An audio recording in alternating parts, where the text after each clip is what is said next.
Good evening. We're going to get started at this point. If you hear any beeps in the background, that's just me admitting anybody extra that joins us at this point.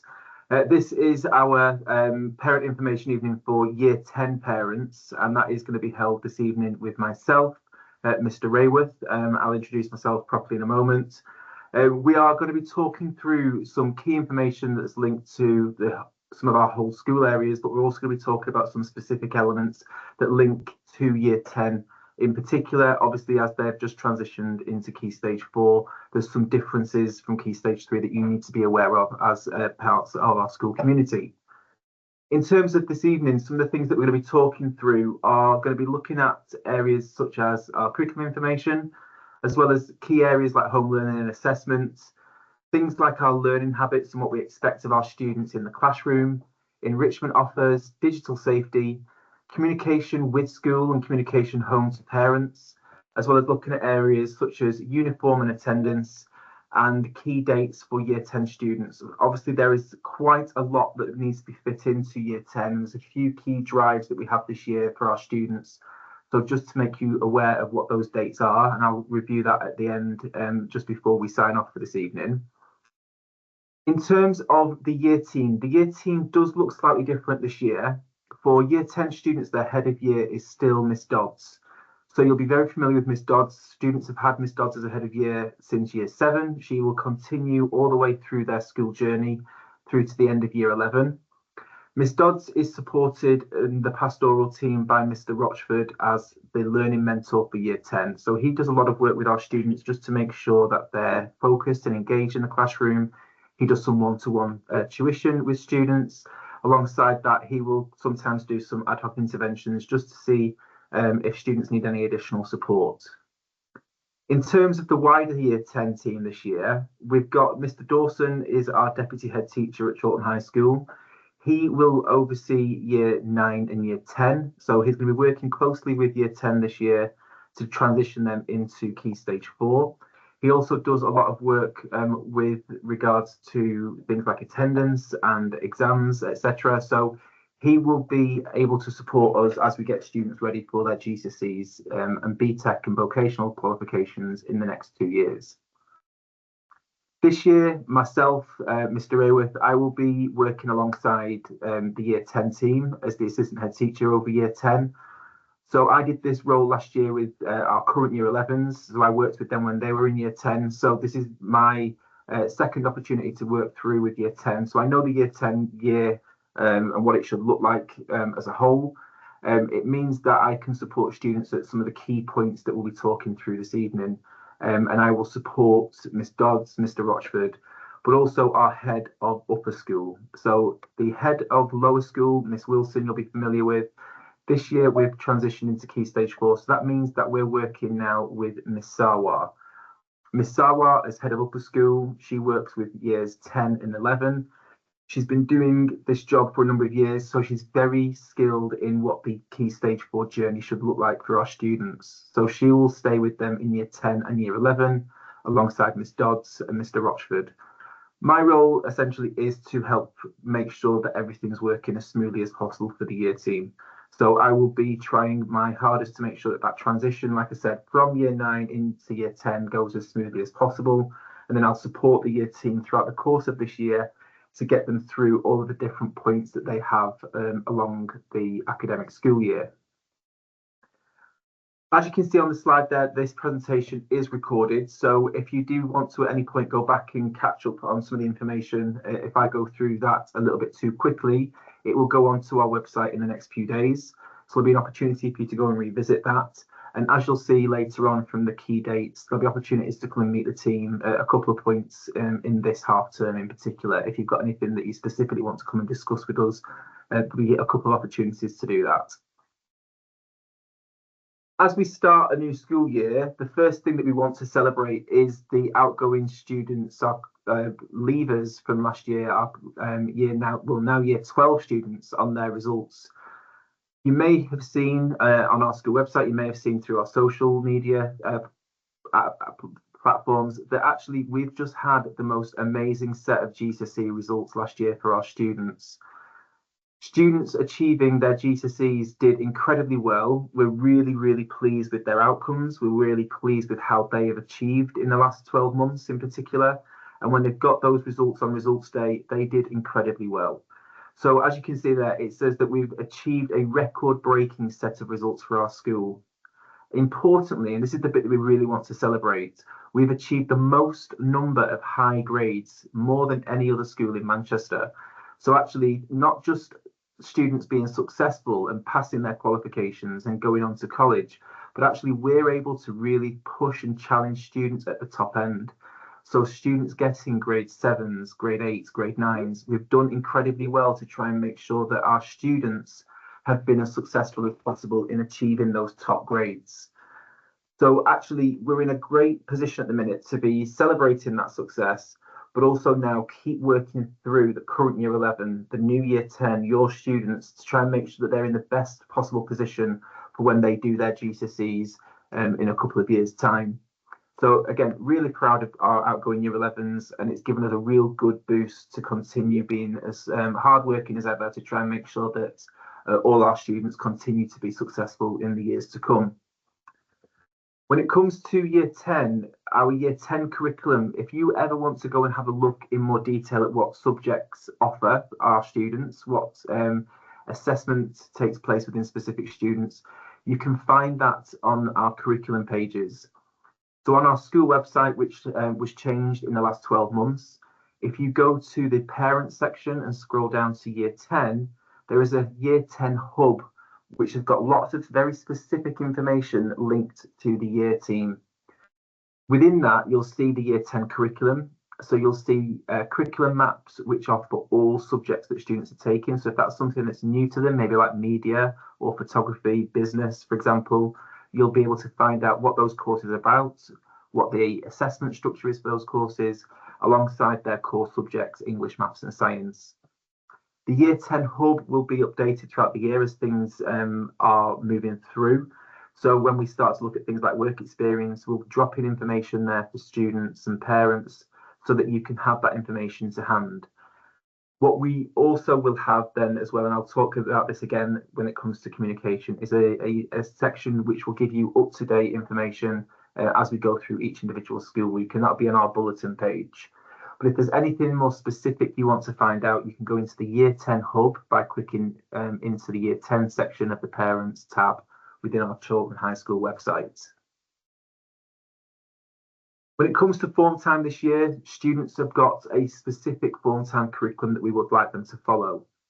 Now, in Year 10, one of the areas of focus is going to be the IDEA Award. Now, the IDEA Award is a digital award that we do at Chorlton High School. We've been doing it for 2 years already. So students in Year 10 will be the third time running this programme through. It is a digital qualification that not many other schools in the country offer. And we believe that this is something that not only helps them with their digital skills and their digital awareness, but it also gives them an advantage when it comes to applying to colleges when they're in Year 11, because they've got something additional compared to many other students. It's something that they can use as evidence, specifically if they achieve a bronze or a silver award, which we hope many of them do. The IDEA Award, they've started a little bit in Year 9 computing lessons, but what we will do is we will continue to build a very specific form time curriculum for them, where they'll have one opportunity in the week to go into a computer room and engage with the IDEA Award and complete that. So we'll launch that for students in the next few weeks, and then they'll start their work in computer rooms, I think in about week 4, so in about 2 weeks' time. We'll continue to develop the students' qualities of success. So this is where we try and develop their whole character. We look at areas such as optimism and empathy, some of the key skills that we think students need to be developing throughout their school time with us at Chorlton High School. These are skills for life. These are things that are great employability skills for students to have. So we'll continue to develop that in form time alongside other key areas such as careers. Careers is going to be a big drive for Year 10. Equally so, there'll be a lot of work around study skills. So now that they're doing GCSEs and exams and coursework, we'll be teaching them about how to study, how best to study, effectively looking at things like time management, but also being able to check their work and make sure that they're confident with what they're submitting when they're handing that in for assessment. So there is a real good plan for year 10 to get them as ready in year 10 for year 11 as possible. And we go through a process where we gradually build that form time curriculum. So as the year goes on, we continue just to add a little extra layer, a term at a time, just to make sure that by this time next year, they're ready for their final year of school. This year, students will also see a slight difference in the homework that's being set to them, or home study. So what we have in year 10 and 11 is a slight increase in terms of our expectations. As students are now studying very specific courses, we expect them to be spending a little bit extra time at home each week completing their home learning or home study tasks. So in year 10 and 11, we are saying that students should be completing homework 1.5 hours per week for subjects such as English, maths and science, which is their core subjects. We also encourage 1.5 hours of a language. So that's a good opportunity for them to practice their verbal communication or their writing or their reading skills in languages. And then up to 2 hours per fortnight of a humanity and up to 2 hours per fortnight of an option subject. So that works out about an hour a week. Or they could block it in every 2 weeks, depending on how they wanted to schedule that for themselves. That's areas where they can focus in a bit more detail at maybe looking back at their notes, maybe making some revision cards, or they can develop their understanding a little bit further, or they could use some of our home learning platforms to try and develop some practice techniques where they look at some questions and try and answer those to see how successful their understanding has been for different topics. That's an increase in time compared to year 7, 8, specifically year 9, but that in itself lends itself to the mindset of GCSE students and students in Key Stage 4. So in the next couple of weeks, teachers will start to roll out their home learning and home study plans for students. That will be set using the usual systems, which I will talk about as well. What we also have for students is the home study site. Now, the home study site is an internal site that we've created for students in school. So this is quite specific to Chorlton High School. This has got lots of information and lots of resources on there for students. And this is going to be really key for them as they're in year 10 and 11. Not only has it got lots of information about how to study and what to study, there's things like knowledge organisers. There are past papers, which is really important for students in year 10 and 11. And they can access those as frequently as they want. The past papers, some of them are in there with mark schemes so they can cross-check their answers. But practice is going to be something that's really key for students now that they're in year 10. Students will need the opportunity to practice assessment, practice answering questions, because ultimately that's what they're going to be doing at the end of year 11. They'll be completing exam papers. So the best form of practice is to engage with those papers and see what they look like. There will also be additional support added to that throughout the course of the year, and we'll continue to remind students about what that looks like and where to go and when to find it. Purposefully looking at as well things like study skills. So I've mentioned that we do some of that in form time.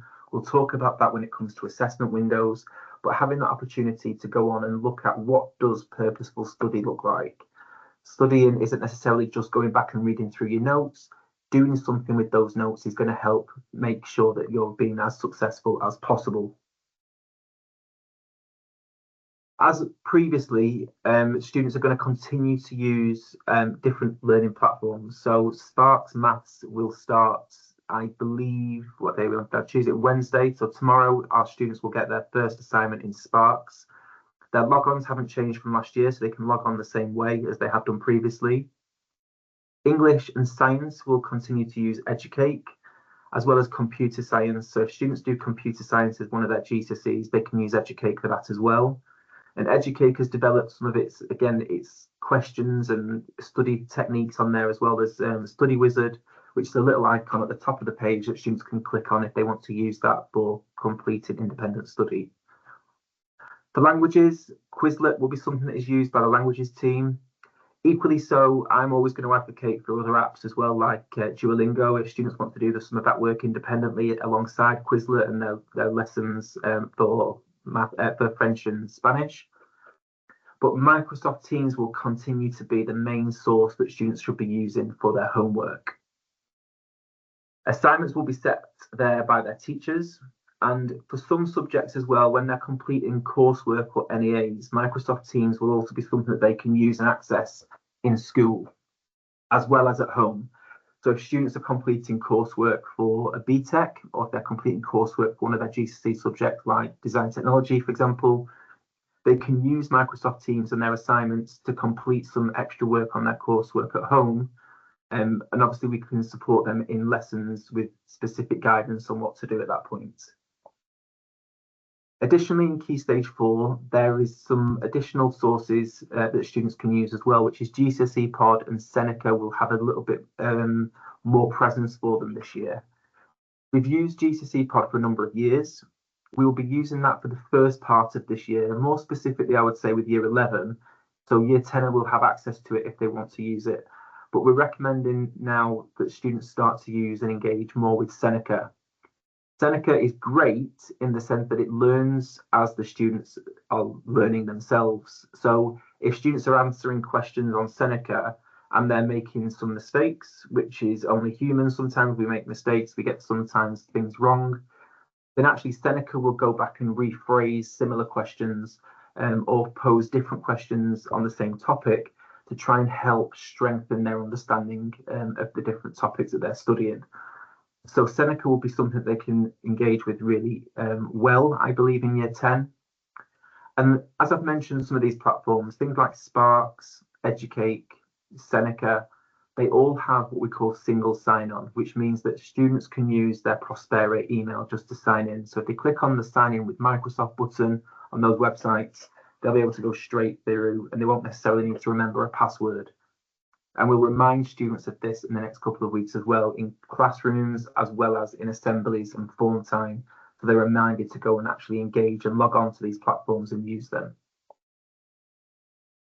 When it comes to studying is going to be something that can be really supported by yourselves at home.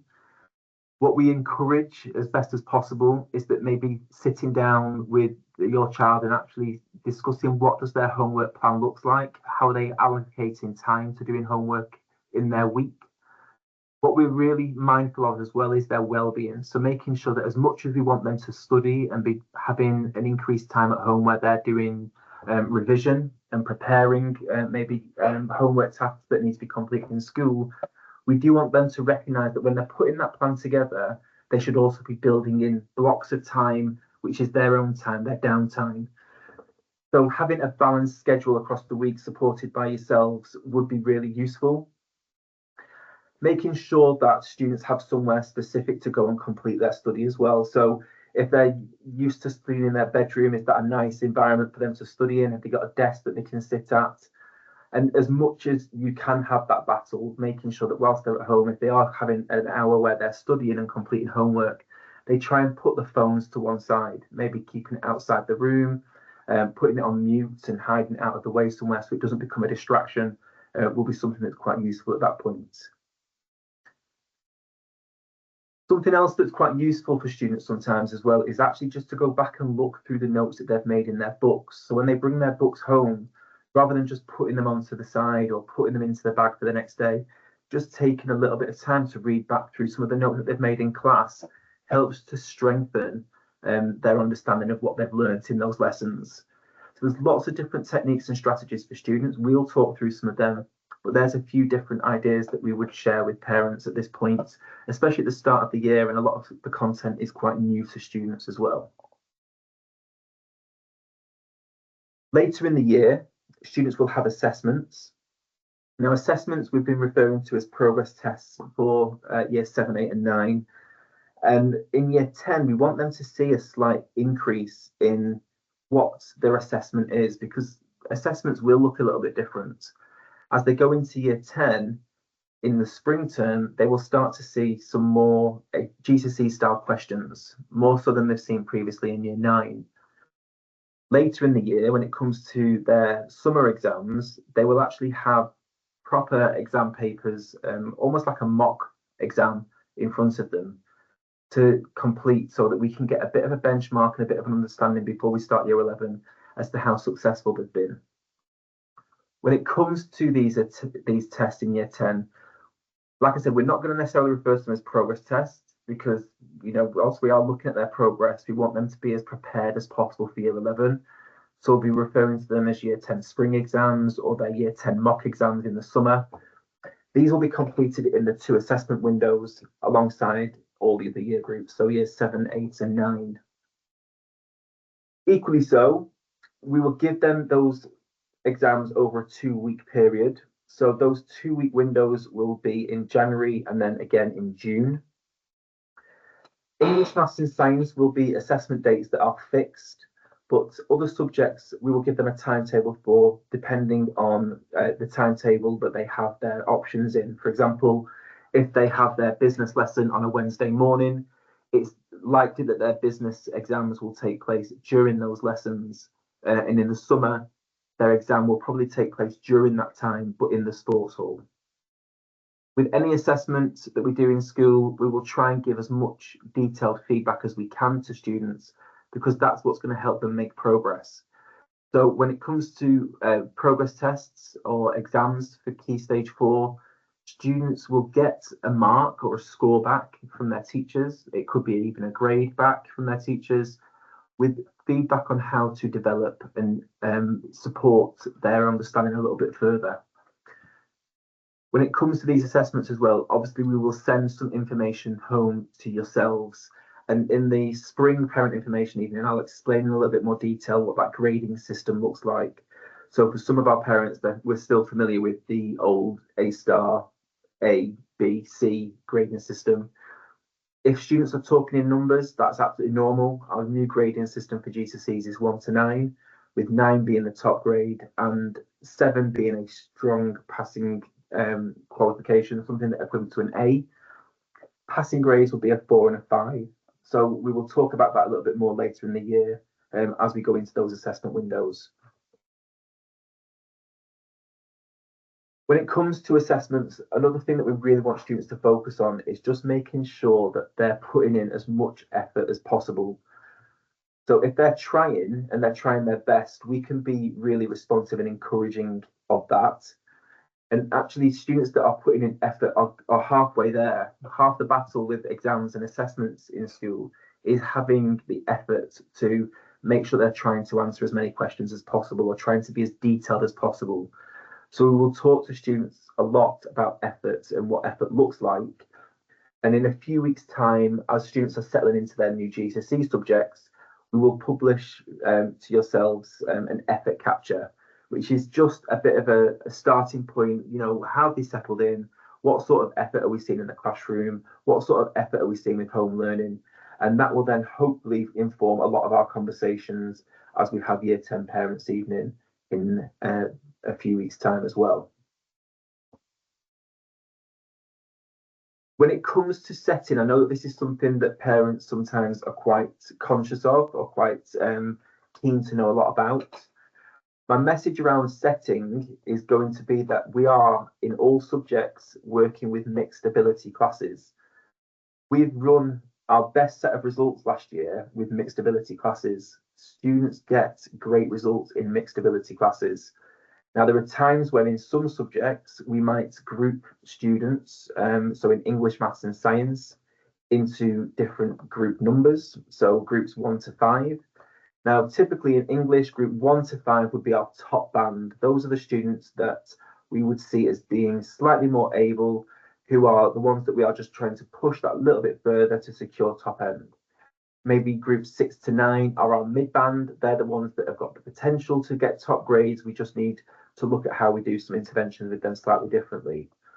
So with our groupings that we have in English, Maths and Science, what we will typically do is we will assess them regularly and make changes as and when appropriate. So if we feel like students are going to get better support in a different group, we will move them to a different group at that point.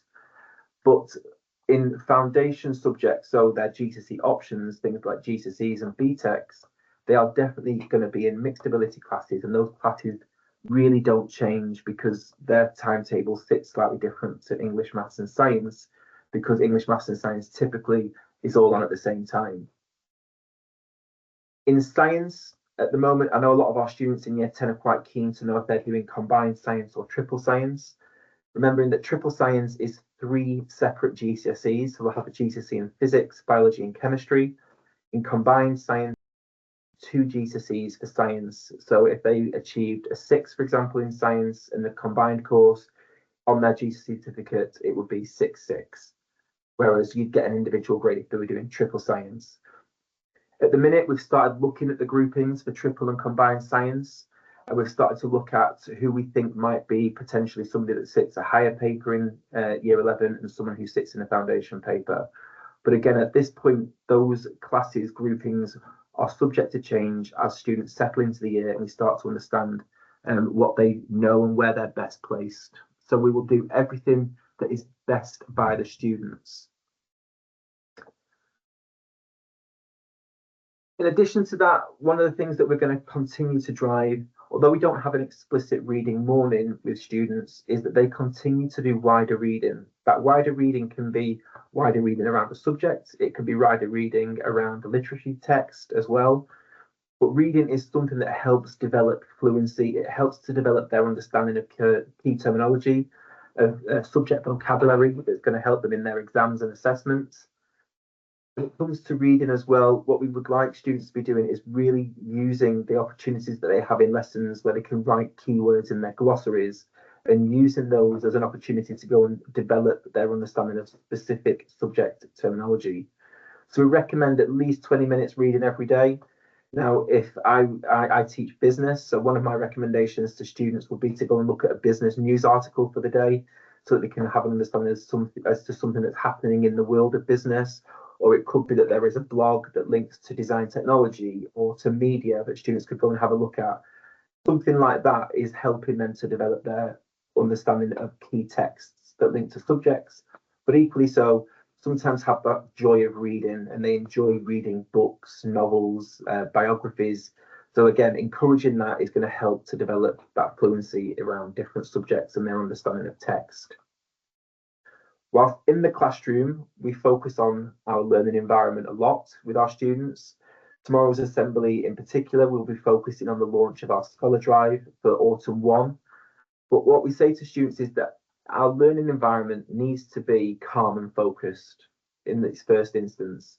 A calm, focused learning environment helps everybody to be successful and helps everybody to achieve. So having calm corridors as students walk into classrooms and getting them set up for the lesson is going to be really important. What we try and really embed with our students are habits and routines so that students know what they should be doing, when they should be doing it, how they should be doing it. Because that habit and that routine helps to them to understand what to do and when, but it establishes their mindset around GCSEs. So habits and routines will support alongside calm and focused, but also we want students at times to face what we call struggle and repetition.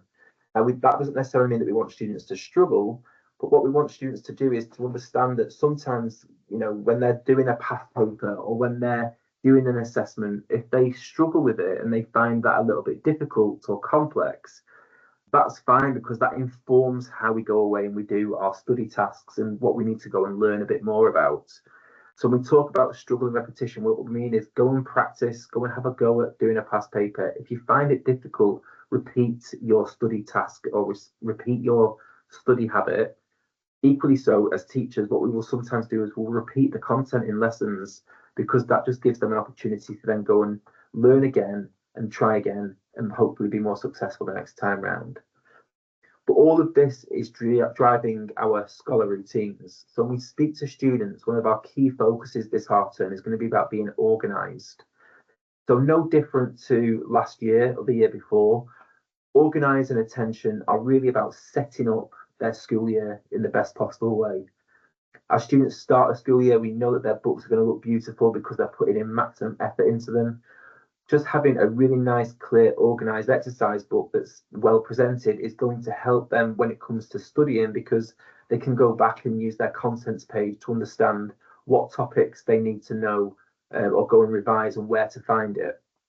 So having, sheets that are stuck in and titles and dates that are underlined, having the right equipment to be prepared for all of that is going to be what's going to help make them as scholarly as possible and hopefully then in turn be as successful as possible. We also talk to students a lot about attention.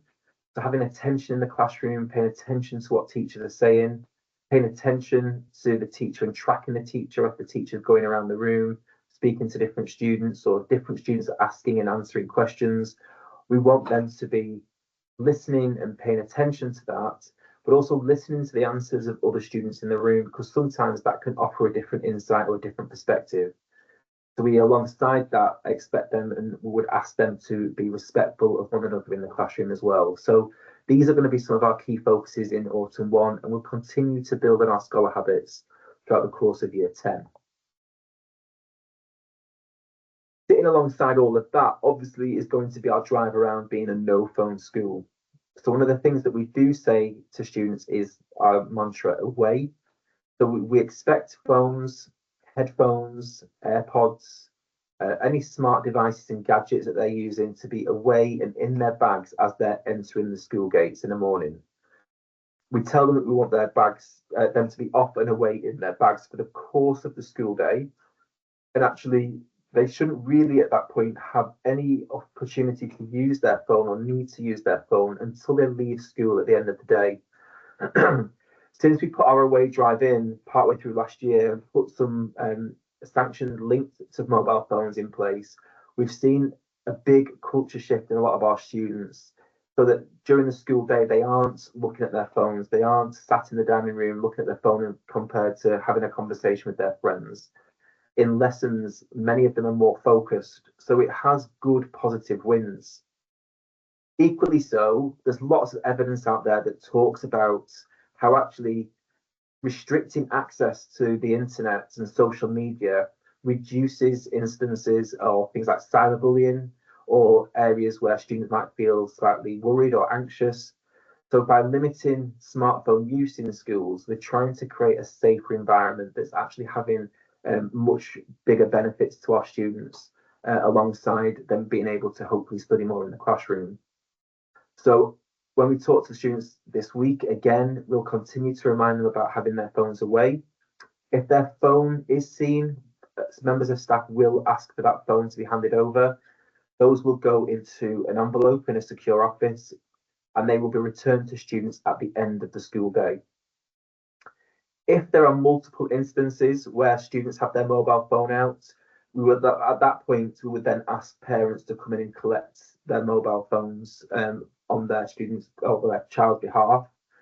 We really want to make sure that students are following this routine and this expectation, and we'll continue to drive that in school this year. Now, in the next couple of weeks, one of the things that we'll be launching to students is our enrichment programs. Now, students are great at enrichment in year 7, 8, and 9.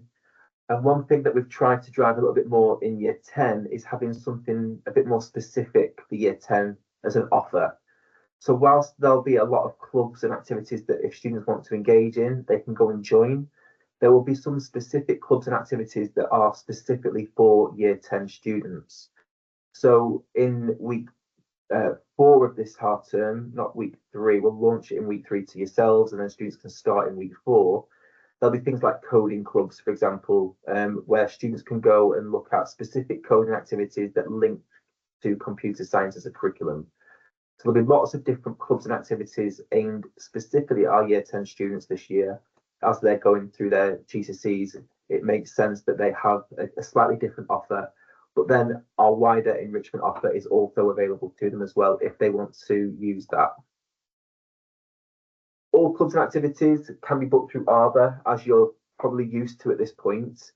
We will send that information, those links through to you next week, and we'll give you some advance notice of when that booking system will go live so that you'll have an opportunity to book students onto that. And then in LE this year, students will have a slightly different offer to what they're used to, but they will still have 3 days of LE, but that'll be later in the summer term, so I'll be reminding us about that at that point.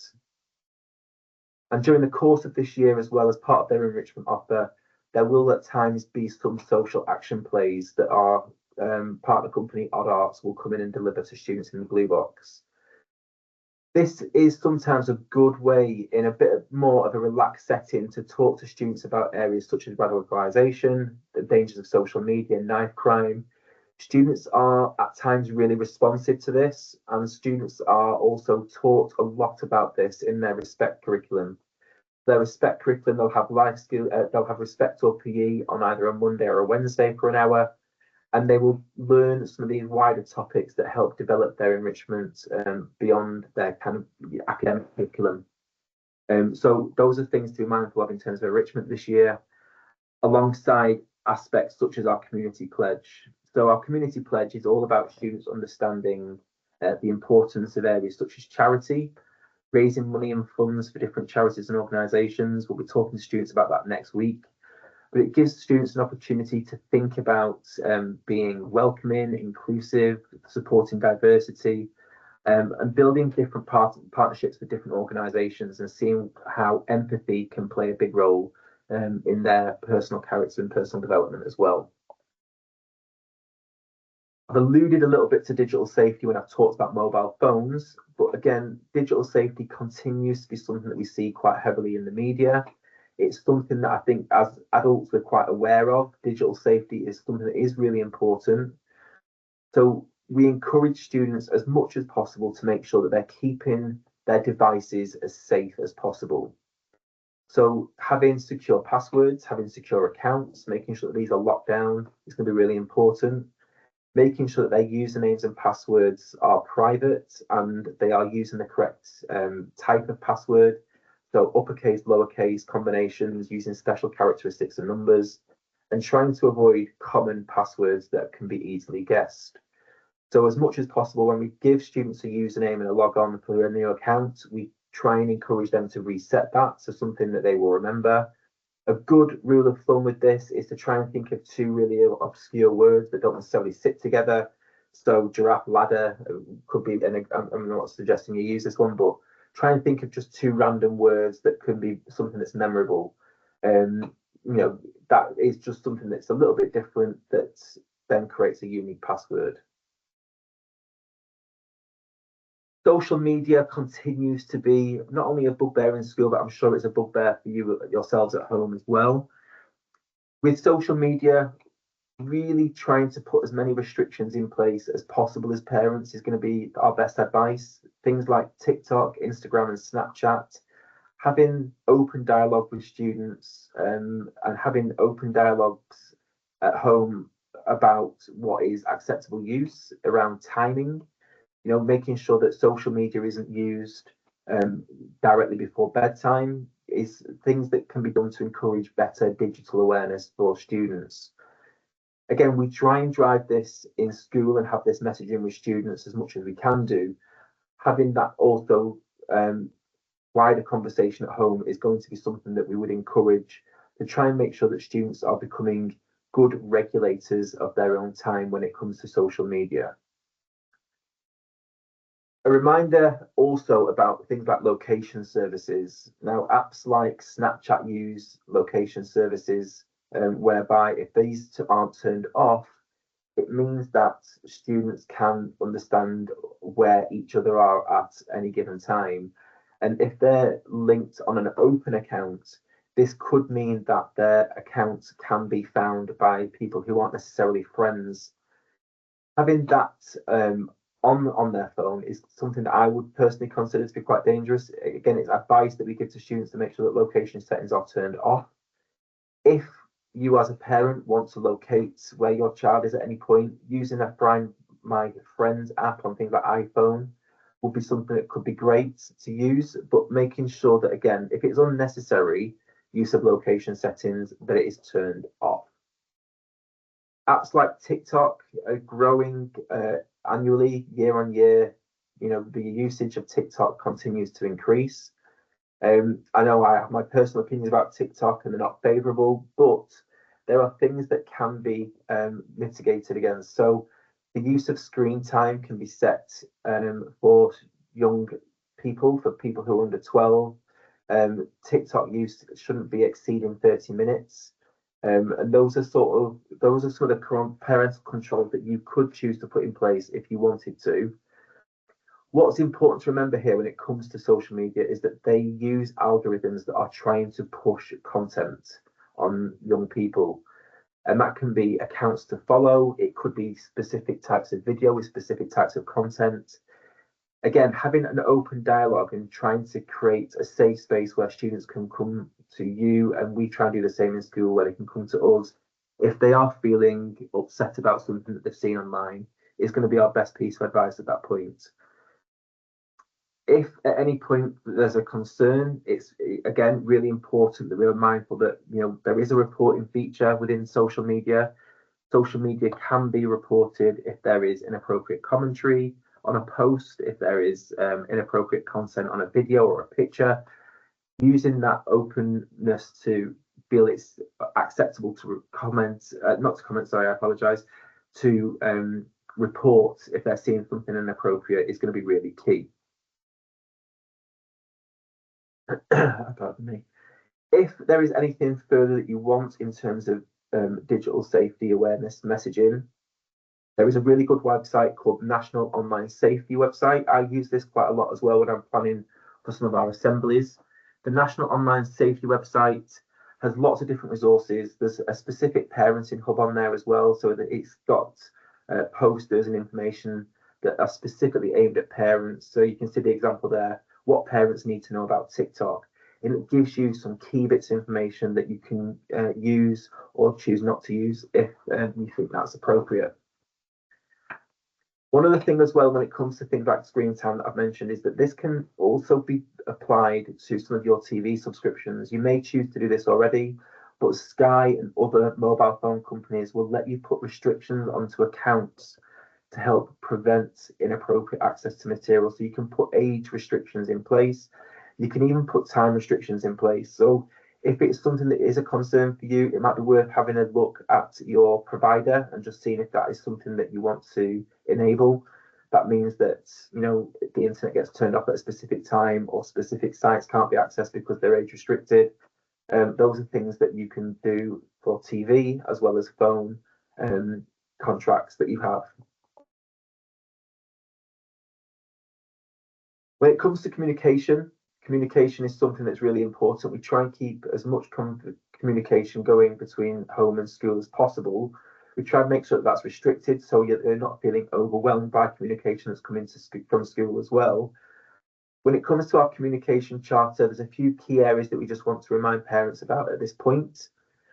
So you can find a copy of this on our school website. Response time from teachers, we say it should be 3 working days and within working hours. So as much as we try to respond as quickly as possible. However, we try and aim to respond within 3 working days, and staff also have their own lives outside of the working day. So if that conversation doesn't happen by 3 o'clock, hopefully it will happen the next day, but we don't expect teachers to be going home and responding to parent emails at 9 o'clock at night, for example. So please be mindful that a lot of our staff will try and work within our working day. If there's a specific request, make sure that you're sending that to maybe a curriculum leader or a teacher if it's a very specific inquiry. If it's a pastoral inquiry, that can go to the head of year. If it's a bit more general. Equally so, if you send that to the admin inbox, that will be forwarded to the correct person. If you're communicating by phone, please try and continue to use our main phone reception. Again, if a teacher is teaching at that moment when you're calling, it might be that we take a message and ask that member of staff to call you back, or it's passed on to somebody else who can deal with an issue or deal with a problem if that's more appropriate. When it comes to meetings, if there's any point at which you want to meet with us or we want to meet with you, we'll try and prearrange that with as much notice as possible. We will try and make sure as well that we are giving as much as possible times that are working times that are appropriate for yourselves as well. And if you'd like a summary version of our communication, please again go back and have a look at that on the website, and you'll find information there that's suitable. If there are specific messages that you're looking for, again, our parental notice board is on the school website. I mentioned this a little bit earlier. For the parental notice board, you can find in the parents tab, and it's the second drop down option, but you'll find on there key bulletins and key messages that we send out if you don't see that through the Arbor app. Arbor, you'll be familiar with. We'll continue to use that this year. So Arbor can be used to add money.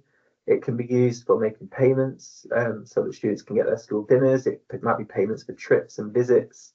So continue to use Arbor, but also you'll notice that there is the Arbor shop. So if there are revision guides that you want to buy for students, you can get those through Arbor using the normal systems for payments, and then those revision guides will be delivered to the student so you can collect them yourself.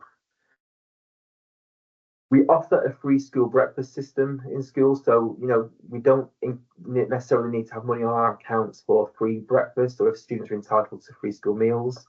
And we also offer free snacks at break times as well. So students are encouraged that if they want to come in and get some free breakfast in the morning, they can do. They've got that opportunity as long as it is before we start our lineups at 8:28. Our latest drive around uniform has been the word BEST. So we use again this acronym of BEST to try and make sure that students are wearing the correct uniform at all times. So we launched this with students last week in assembly. And BEST, when we're talking to them about BEST, we're essentially asking them to make sure that they're looking their best at all times by having their blazer on. Now in year 10, they don't have to wear a blazer, but they would be required to wear a school jumper. So the blazer is optional for them, but they should be wearing a school jumper at the minimum. Having their equipment is going to be important. Making sure that shirts are tucked in and making sure that their ties are tied properly and to the top. And we ask that we can see 7 stripes.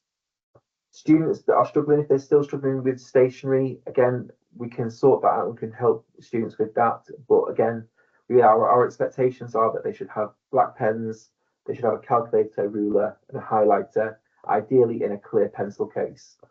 Black pens are going to be really important, especially when it comes to exams, because those exams that they do in year 11 need to be written in black ink. So that's about establishing that routine quite quick.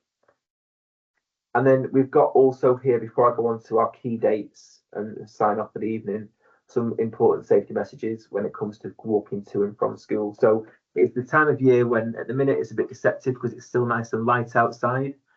But in the coming weeks, we'll notice obviously it'll start to get a little bit darker, a little bit earlier, and stay darker a little bit later in the morning. So again, we encourage as many of our students as possible to walk in pairs or in small groups if they're walking home. What we would also like is for students to be really mindful of their personal devices when they're walking as well. So having their phone away as much as possible, not having their headphones in and their AirPods in part because that keeps them safer. It's not something that is on display, but also it makes them more alert to things that are happening around them when they're crossing roads, when they're crossing tram lines, if they're at bus stops, etc. Giving them an opportunity just to stop and think. We've given that message in form times this week. We'll continue to message that in the coming weeks as well, as the nights draw in a little bit darker in the autumn. But again, we would encourage that for students to try and make sure that they're paying us best attention and staying as safe as possible. And we'll also be keeping our drive around attendance up as well this year. So our team will be speaking and communicating quite regularly about students' attendance. If there is a need where we need to contact yourself because we feel like attendance is starting to drop or we're starting to see quite frequent lates, we'll be in touch. Please be mindful that the systems around attendance haven't changed. Form times, staff will be prompting students to make sure that they're doing the right thing and being in school as much as possible. But again, the statistics and the data around this are quite clear that the more students are in school, the better their results will be. So if they've just got a little bit of a cold and they could still come into school and have a try for the day, we would obviously encourage that just because it keeps their attendance as high as possible. If they've got things like medical appointments, give us notice, call in and let us know that they've got a medical appointment or they can sign out for a medical appointment. Just again, that keeps their attendance records as high as possible. And then lastly, we've got here a bit of key information about some specific dates for year 10. So obviously tonight is our parent information evening for the autumn term. On Monday the 22nd, we've got the expectation that students are going to return to us their work experience self-placement forms. I'll show you what they look like on the next slide. But students should be handing those in by the 22nd, and that gives us an opportunity then just to make sure that everybody has got everything completed, and then we can start to process all of that information ready for their work experience, which will take place in the spring term. I apologise, I've not updated the year there. That should say 2025, 2026. That's on me. Our effort capture is Tuesday, the 30th of September. That is our initial snapshot of how students are settling in. We do that for year 10 and for year 11. And then we will have an opportunity to share that information home with yourselves just to see how students are settling in their first few weeks. A key date for year 10 is also on Thursday, the 9th of October. There is what we have called a post-16 evening. And on post-16 evening, there is essentially like a fair of lots of different colleges that come in and speak to students about A-level courses, BTEC level 3 courses, apprenticeships. Now, whilst a lot of year 11s come to this evening because that's their next step, I know last year and in previous years as well, there's been a real high turnout from students in year 10 as well, because they're trying to get that early information about what happens beyond GCSEs. So on Thursday, the 9th of October, we'll communicate a bit more information a bit closer to the time. There will be a post-16 evening available, and it'd be great to see as many people there as possible. And on Thursday, the 23rd of October, so before the half-term break, there is a year 10 parents evening in person in the dining room this year, just to, again, have that first early point of contact with their teachers to see how they're getting on with their new options and their subjects and what they could be doing just to try and drive their progress a little bit further as they're moving through the school year. In the spring term, we've also got their progress tests that will be quite quickly after the Christmas break. And then the work experience will be the last week of the spring 1 term, so Monday the 9th to Friday the 13th of February. During that week, students won't be in school, they'll be on their work experience placements, hopefully being as successful as possible. And then they will have their half-term break the week after. When it comes to the work experience placement, we have asked students to be looking at these self-placement forms. So if they've got a placement, they need to be making sure that they've got that information to us by Monday, the 22nd of September. Alongside that, what we've also asked for is that they have a copy of the liability insurance from their employers. So that's fine to be a photocopy of a sheet or a document. It can be a screenshot or a picture. But that liability insurance, we definitely need that to support their work experience placement. So if there's any concerns, they've got opportunities to discuss that in the next week or 2 weeks. But by the 22nd of September, we would like all of those forms back with us so we can start to then do that process of processing all the paperwork and figuring out where students are going to be. And again, final reminder, post-16 evening, with Manchester College, Savarian College, Loreto, Trafford, Salford City College. Year 11 will come in on that evening at a slightly earlier start time, with year 10 invited to join an hour later. Last year's year 10 turnout was really strong, so I would encourage our students to think about this as a good opportunity to start that early engagement with their A-levels and their prospects beyond GCSEs. So our key dates, again, I've just popped them back up on the slide here. In terms of the coming weeks and the next few weeks, work experience forms, probably an effort capture that's coming home to yourselves, post-16 evening at the start of October, and then a parents' evening later in this half term, just before the half term break on the 23rd of October. But from myself, I would like to thank you for your time and attention. That was me trying to do year 10 in a bit of a whistle-stop tour this evening. But if you've got any questions, drop them into the chat and I'll try and respond to them as quickly as possible. If not, please go and enjoy the rest of your evening. A copy of this will be recorded and put on our website if at any point you want to go back and look through some of the information again. But for now, thank you very much.